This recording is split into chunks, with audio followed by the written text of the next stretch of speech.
Hi guys, I hope you people are doing great. Now let's move ahead with the last question of this particular past paper, which is March-June 24 past paper. The name of the company is Cookit Company, and this is the last question, which is majorly of 20 marks that we always have. It is a combination of your substantive procedures and audit review and reporting. So let's begin. I know a lot of students are very scared of this particular a section of the question, but I'll try and make it as simpler as I can for you people.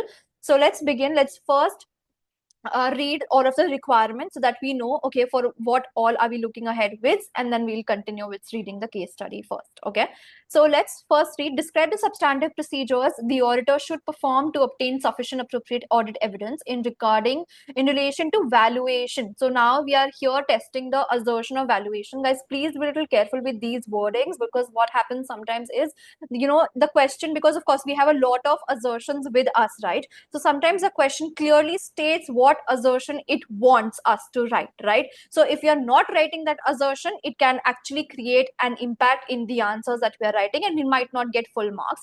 Of course, the question is not asking you to write all of the valuation assertions. Like if it is like a 5 marker, at least three to four should be for the valuation, and rest can be for some other assertion. But majorly, it should focus towards the particular assertion that it is asking you for, right? That's the first thing. So valuation we have to keep in mind is for 5 marks of the inventory. So if you see over here in the left hand side, we have three subheadings. One is inventory, one is trade receipt payables, and then the redundancy provision. Okay, so might be a case scenario that the question is asking you for all three. So what we'll do is we'll break it down, we'll read it one by one, and then we'll move ahead with the question. So the first one is asking for the inventory. Let's first from the starting read the question so that we understand the case study really well. Now, it is 1st July 2005. Okay. Timelines, again, guys, very important. Cookit Company owns 10 shops selling kitchen equipment. So the business is kitchen equipment. Your firm, Beanie and Company, is about to commence the final audit for the year ended 31st May 2005. Okay. Draft profit before tax is itna. So this is important. Why? Because this question will also contain question from audit report, right? So we need to calculate the materiality in that. So profit before tax is really very important. So for current year, the draft is 22.8 million, and previously it was 19.7 million. That means there's an increase of some figure. Net assets, again, it is important for the calculation of materiality. So we have also been given the net assets of the company. The following matters have been brought to your attention. Okay. Now, guys, a very common people usually do this a lot, which is very strange to me. Why? Because in questions like these specifically, which they have given you a full-fledged case study, students still write the rote learned substantive procedures. Guys, please understand this thing, one thing very clear, make it very sure, very clear in your head, that you cannot learn substantive procedures. They are not for learning, they are for understanding. If you're learning them, that means that you're not writing as per what the case is telling you. And see, again, if I give you a very quick example, is that if you are asking me a doubt, okay, and I, rather than asking, specifying my answers to your question, I'm giving you some random answers which I've learned probably. Will you be happy with me? Will you be satisfied with me? You'll be thinking, ma'am मैंने तो ये पूछा था, ma'am तो कुछ और बता रही है, पागल हो गई है क्या? Right. So you need to be a little careful. Think of this example and think of the examiner. They have given you a case study. They have told you कि ये चीजें हो रही हैं, and then you write something very random, which is very general, not specified as a case scenario. The examiner won't be happy, right? So that is the reason. If it is 5 marks, at least try and write 2 to 3 pointers as per the case scenario, and if you can write more, that is very good. If not, write the general ones, right? So I'll show you. I have drafted already the answer so that I don't waste time typing out the answers, and I have written such answers which you can also write. Okay, these are not idealistic examiner answers. These are some of the answers which you yourself can also write, and you'll be thinking, yes, ये तो बहुत easy है, मैं लिख लूंगी आराम से, या लिख लूंगा आराम से. Okay, so let's read the first portion, first paragraph.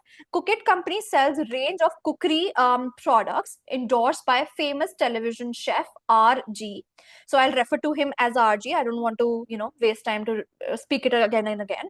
So he is the person who is endorsing it. So in February 2005, so February is like the start of the year, the television company that produced his show cancelled the program, which led to, of course, if he's advertising, the chef is advertising somewhere, it will be on a program, on a TV show, right?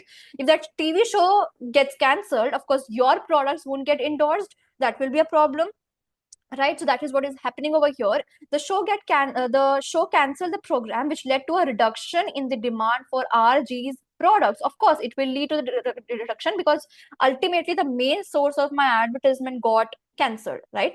Cookit company stopped purchasing these goods in March. So that happened in February, and now they have stopped purchasing in March. But I, of course, will be having the inventory, right? The total inventory in the draft financial statements for the year ended 31st May 2005 is $4.25 million, which is a lot, right?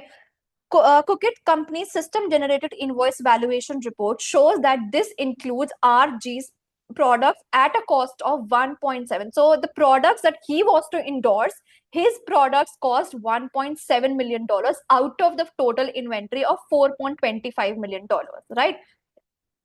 A member of the audit team attended the year-end inventory count of Cookit Company. Okay, so first let me tell you how can you relate your substantive procedures to the case study. That's, I think, the main agenda. That's the main important part. I have also created a reel for the same if you have checked out on my Instagram page, but then I'll try and explain here also. So see, guys, how to relate to the case scenario. If you see over here, we have few figures and a person's name mentioned. So there are always, the question will have some unique things mentioned. Like here, we have the TV chef name mentioned, which is a unique thing which you can inculcate in your answers. Then you're given some figures also, which is $4.2 million, $2.25 million, $1.7 million. Use these figures. They're also given you some of the period also, that March, May, this happened in February, they closed their production in March, and then the year end is 31st May. Use these. So again, three top things that you can include to make it related to the case study. One is using of the amounts, figures that is mentioned, which is 4.5 and $1.7 million. Second thing is usage of periods, like the accounting period, which is given that February this happened, then March this happened, and the year is May. That is what you write. And the third thing is some of the unique figures, which is unique sentences, words, phrases, which is being given. Like here we have a famous television person being mentioned. We also have a member of the audit team mentioned. We also have a cancel program that we can refer to, right? So now let's use these items, use this paragraph to write our answer. Okay, I'll copy paste actually this so that I can explain you this better, the answer that I have written for this particular case. Okay. Okay.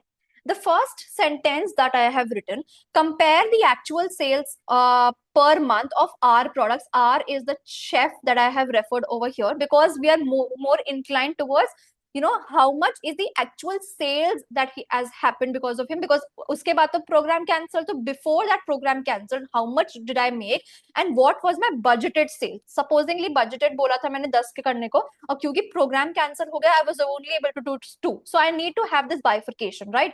Budgeted sales per month since February, because February mein the show cancelled, so I'm relating it to the case scenario. You see it, although it is a general substantive procedure. Okay, I'm putting myself into your shoes and seeing that, okay, if I want to make a general substantive procedure related to the case scenario, how can I do that? I have named the chef also, our products. You can write the full name. I have also related to the month, the accounting period, which they mentioned that February is the month that they will be looking ahead with. So February, I hope also written to identify how lower actual sales than expected and discuss with the management. The key kitna difference aaya hai, this 8 difference, and then I will be discussing with the management the further course of action. This is about the first one, right? Next, I will be reviewing the age inventory report, which includes those products. Okay, in age inventory reports, which includes those products of the chef, and identify if there's any slow moving items and if I need to create an allowance for the same, because now the products won't be sold, right? That is the reason I have written this one. Clear?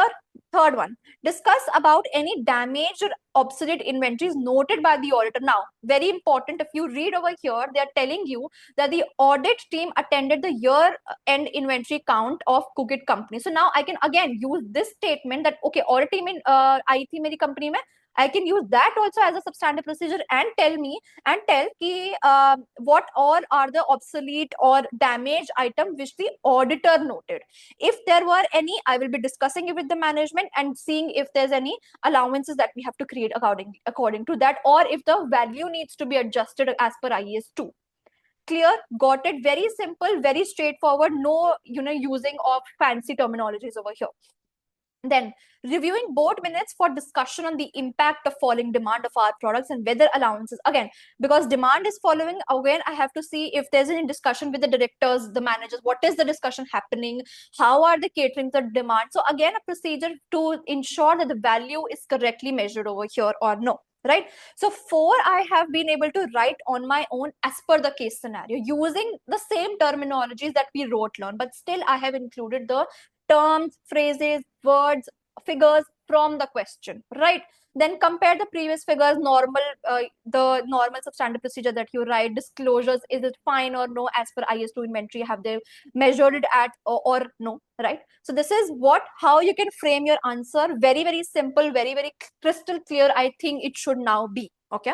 Let's move ahead with the next portion, which I think would be related to your payables, decrease in trade payables. Okay. So basically it's asking for the completeness. So if the trade payables are complete or no. Okay. Let's first read the case study, the small paragraph that we have. The accounts payable clerk left the company in January 2005 and no replacement has been hired. Big red flag, one substantive procedure, done. The following information has been provided by the finance director. So he's telling us that previously we had a payable of $3.5 million and now it is $2.8 million. Not sure of the reason why has a decrease happened, we have to ask.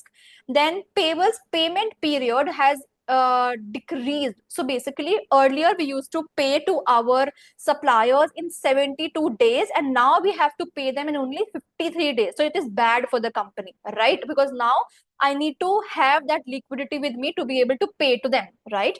So again, we need to identify the issue here as well.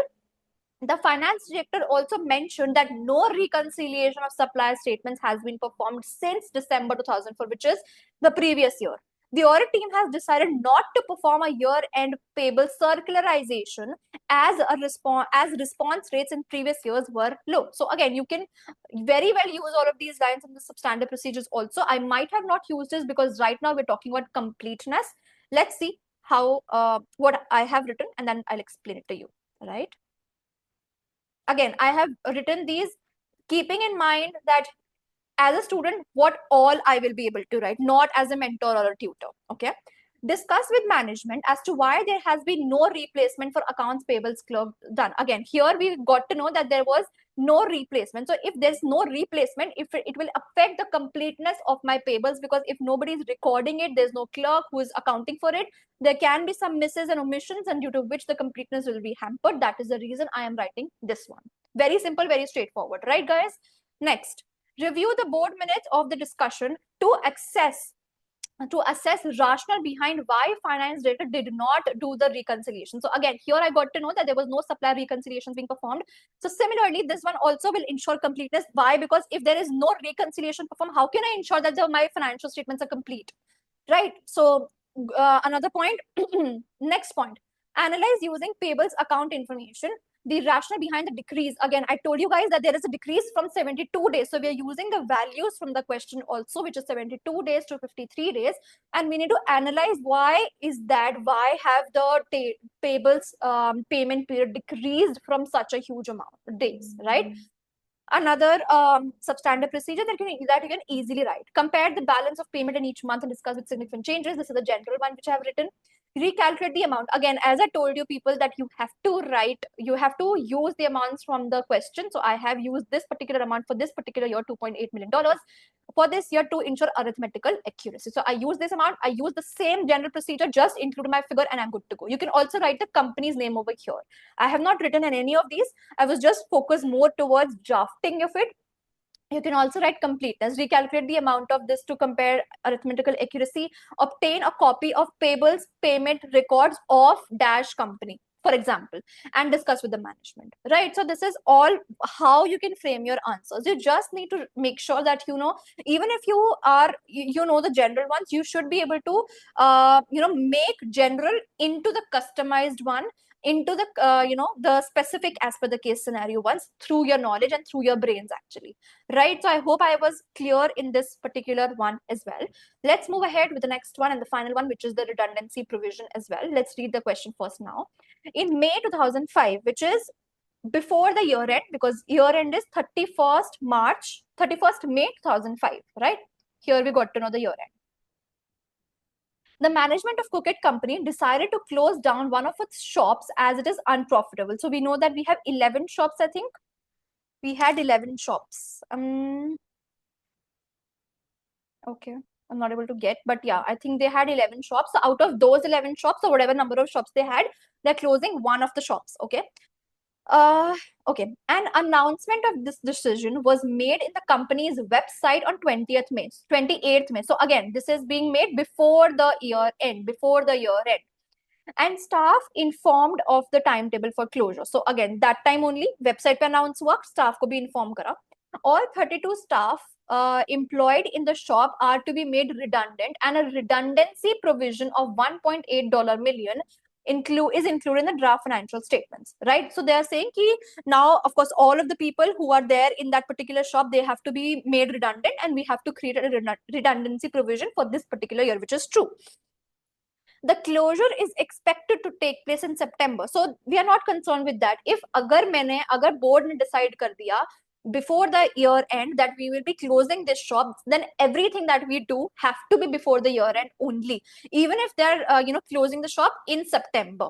The redundancy provisions, the calls, everything, the meetings, everything has to be done before the year end only, when they're just discussing about it. Okay.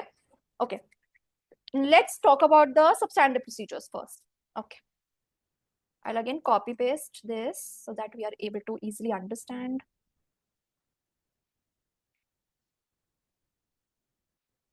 Okay. Review the board minutes for the evidence of the discussion for a plan for the shop closure prior to the year end. So again, you have to see the board minutes to make sure that you have the evidence that they're discussing the plan for the closing of the shop, right? So this is the major source of document that you have to confirm that yes, they're making the the decision to plan to close the shop. First thing, review the website, and because it's saying that we have announced on the website, so we will review the website, and we will be confirming the announcement that it was made on 28th May only, and not before or after that, right? Very clear cut, very straightforward. No, the sentences given in the question, only you have to reframe them into writing the substantive procedures, right? Simple. Discuss with management how staff was informed of the closure and inspect and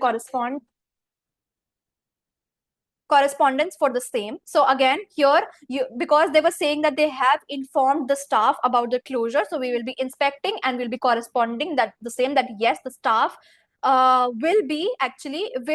been informed about the same thing, right? Then we'll be recalculating the redundancy provision which was made. We can also write the amount. I did not write the amount, which is a mistake, but yeah, you can write the amount also of $1.8 million, that this has been recorded in the draft financial statements for the year end, right? And then you can talk about the provision that it is as per the provisions of IS 37 and so on, disclosures basically, right? So I hope that this is again clear. I wrote very, very simple substantive procedures which will definitely guarantee you very good marks. Okay.